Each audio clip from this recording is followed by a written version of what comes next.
Mesdames et messieurs, bonsoir. Vous êtes en ce moment sur Viva. Voici tout de suite le sommaire. 106 personnes ont été admises à l'hôpital depuis hier suite à la consommation de requins à Tuamas. Santé toujours, 60 enfants bénéficient d'une consultation pédiatrique gratuite depuis aujourd'hui à l'hôpital Swaminandjin.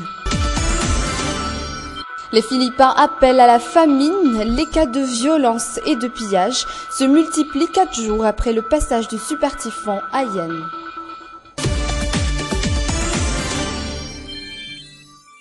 Il semble que nous sommes entrés finalement en pleine saison de pluie. La chaleur autant sur la capitale que sur les autres régions semble avoir augmenté. L'on a l'impression de frôler même la canicule. Et en parlant justement de chaleur, ils sont en ce moment 106 à recevoir des soins médicaux à Tuamas suite à la consommation de requins. En effet, en cette saison de chaleur, mis à part le requin, certains fruits de mer ne peuvent être consommés à cause des algues qui sont porteurs d'un poison mortel pour l'être humain. Les crevettes, le calmar, le filet de poisson, toutes les sortes de fruits de mer très appréciés à Antananarivo. Dans ce restaurant, les fruits de mer constituent plus de 2/3 du menu.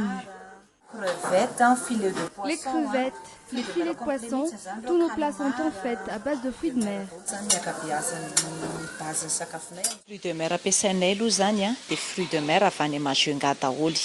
Tous nos fruits de mer proviennent de Majunga, plus précisément d'Ansui. Nous avons notre propre fournisseur sur place. Quand la clôture de la saison de pêche est proche, nous faisons des provisions. Nous avons des stocks de filets de poisson, de crevettes, du calmar. Efa manana stock filet de poisson, efa manana crevette, manana calmar, efa bien congelé daholo ny zavatra rehetrarehetra ato aminay ary tsy atoran'izy tokenay any fruits de mer ampiasaina fa anatina chambre froide mihitsy. En cette saison de chaleur, certains fruits de mer constituent un poison pour l'être humain. Hier, dans la région de Tuamas, 106 personnes ont été admises à l'hôpital suite à la consommation de requins. En cette période de chaleur, ce sont les algues qui produisent le poison. Les poissons viennent en manger et en sont automatiquement empoisonnés. Des cas pareils se produisent souvent dans la région sud-ouest et sud-est de l'île, à partir de Manakar vers la partie sud de l'île. Ny trondro anankiroa zay matetika ahitana trangan-javatra fanapoizana ohatran'izao ihany moa. Les deux poissons les plus atteints sont souvent la queue ou encore la sardine. Geba hoy izy ny any atsimo. Depuis hier, il est interdit de vendre ce genre de fruits de mer dans la partie est de l'île. À la capitale, il est conseillé de ne pas manger la tête du poisson et ce qu'il y a à l'intérieur de son vie. Les législatives du 20 décembre prochain, la bataille sera rude pour les candidats en lice. Et cette fois-ci, les candidats indépendants grossissent les rangs des candidats proposés par les partis politiques. Qu'attendent les électeurs de ces prétendants au siège de l'hémicycle de Tsimbazaz? Reportage de Armi Sarakoutpe avec Yves Janel. Pour la première fois, le district d'Ambujachim compte beaucoup de candidats aux législatives. 24 candidats sont en lice pour la première élection de proximité pour la 4e République. Qu'en pensent les électeurs? Qu'attendent-ils de leurs 2 prochains députés? J'espère qu'ils vont se pencher sur la question de la production. Le problème avec ces gens élus, c'est qu'ils oublient vite leurs électeurs. Ils sont trop occupés à jouir des avantages offerts par leur poste. Cette fois-ci, les politiciens reviennent en force. Pour ce district, ils sont beaucoup plus nombreux que les indépendants.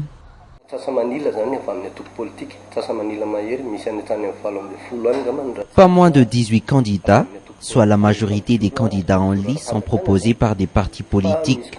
Seuls 2 ou 3 candidats sont des indépendants et le reste est issu des simples associations.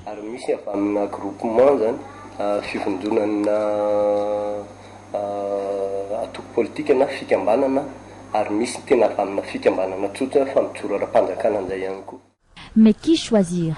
Faire confiance aux politiciens ou aux électeurs libres? Les avis sont mitigés. Un candidat indépendant ne subit pas de pression de nulle part. Il peut réaliser en toute liberté ses projets. Seuls les partis politiques peuvent avancer des projets de société pour développer le pays. Le district d'Ambujachim compte 196 626 électeurs répartis dans les 25 communes. Plus de 60 enfants vont bénéficier d'une consultation pédiatrique gratuite pendant 2 jours à l'hôpital Swavnandjin. Les maladies de la voie respiratoire ainsi que les cas de malformation congénitale sont les plus fréquentes. Anna Muriel, Nzara Nandianso. Jérémy, un jeune garçon de 4 ans et demi, il éprouve des difficultés à communiquer. Il entend pourtant très bien et comprend tout ce qu'on lui dit.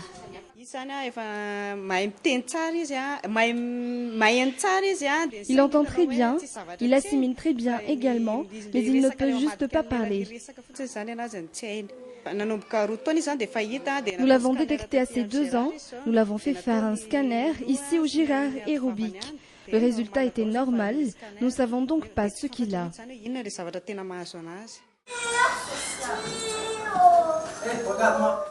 Il se peut que Jérémy soit atteint d'autisme, il peut donc tout entendre mais ne peut parler ni s'exprimer normalement, tel est le diagnostic des médecins. Lui, il a très probablement un trouble du spectre autistique. Maintenant, j'insiste sur le mot probablement parce que pour pouvoir faire un diagnostic d'autisme, il faut avoir une consultation avec plus ou moins 6 spécialistes différents. Il ne va pas être guéri, on va dire, à 100% rapidement. Donc, on essaye de les rapprocher le plus possible pour avoir une vie autonome. Tout comme Jérémy, ils ont été une centaine à être venus pour une consultation depuis hier. Les maladies de la voie respiratoire, les allergies sont les plus fréquentes selon ce qui a été constaté. J'ai vu 55, entre 50 et 60, j'imagine, plus ou moins, mais c'est grossièrement ça depuis hier. Donc hier, j'ai accumulé surtout les patients avec des maladies assez compliquées. Donc ce qui fait que j'ai eu une diversité de maladies hier. Aujourd'hui, j'ai gardé les maladies où j'ai pas vraiment besoin de faire des tests. Donc les allergies, les rhumes, la toux, l'asthme. Donc ça, c'est des maladies quand même assez simples de la pédiatrie générale. Donc je les vois quand même. Et par contre, hier, j'ai vu quand même des patients avec des malformations cardiaques. On a vu des patients avec des anomalies osseuses. On a vu des enfants, j'ai vu 3 enfants avec des anomalies au niveau de la bouche. C'est 3 nouveau-nés, qui avaient moins de 3 semaines. Quoi. Donc on a quand même une diversité de maladies. Ce médecin, ayant consulté gratuitement ses enfants, vient de Maurice. Une action sociale qui va durer 2 jours.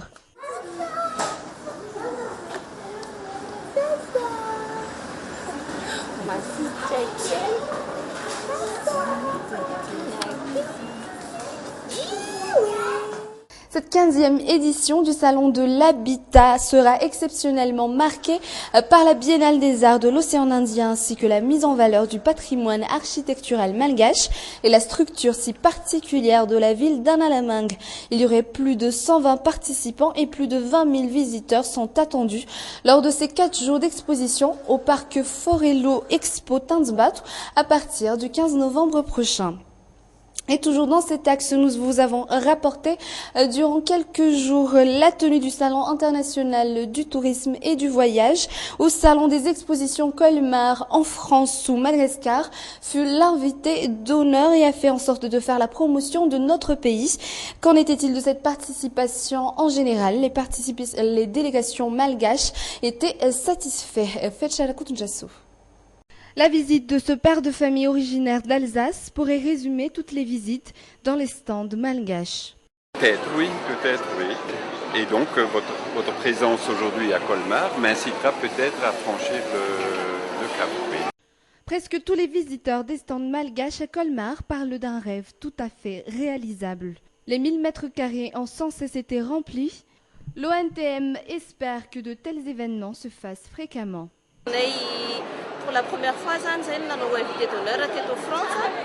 c'est la première fois que nous sommes les invités d'honneur ici en France. Cet événement devrait se faire plus souvent dans d'autres endroits. Financièrement, nous devons encore dépendre du gouvernement malgache et organiser de tels événements n'est pas une tâche facile pour nous appartenant au secteur privé. Tous les offices régionaux se sont dit satisfaits. L'office d'Analamangue a surtout apporté une amélioration dans les offres de randonnée. Ici, les gens connaissent tous la ville d'Antananarive. Petits, ils rêvaient de voir cette ville d'Antananarive. Quand ils sont venus et ont reçu ces brochures parlant d'Antananarive, ils se sont même rués pour les avoir.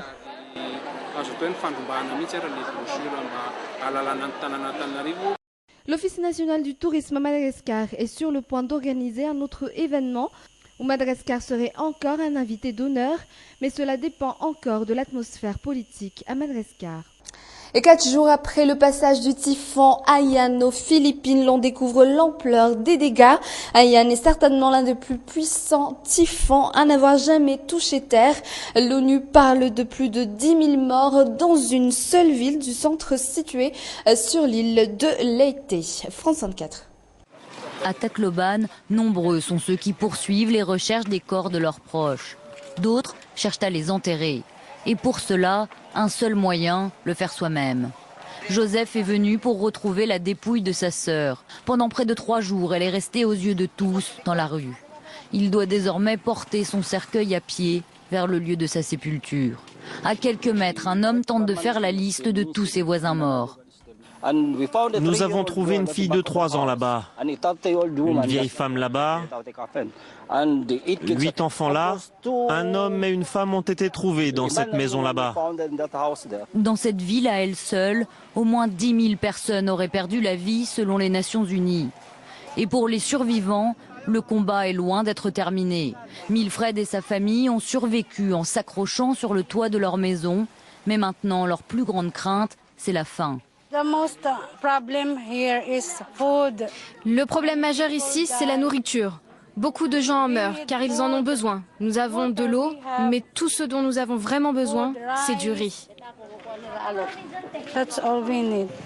Les voies de communication coupées rendent difficile l'acheminement de l'eau et de la nourriture. Alors certains, déjà surnommés les pillards de la faim, n'ont pas hésité à dévaliser des magasins d'alimentation ou à attaquer un convoi de la Croix-Rouge. Afin de rétablir l'ordre, les autorités ont déployé plusieurs centaines de militaires et de policiers. Et c'est ainsi que se termine ce journal. Merci de l'avoir suivi. Je vous donne rendez-vous toujours à la même heure, 20h15 sur Viva Événement en version française. Au revoir.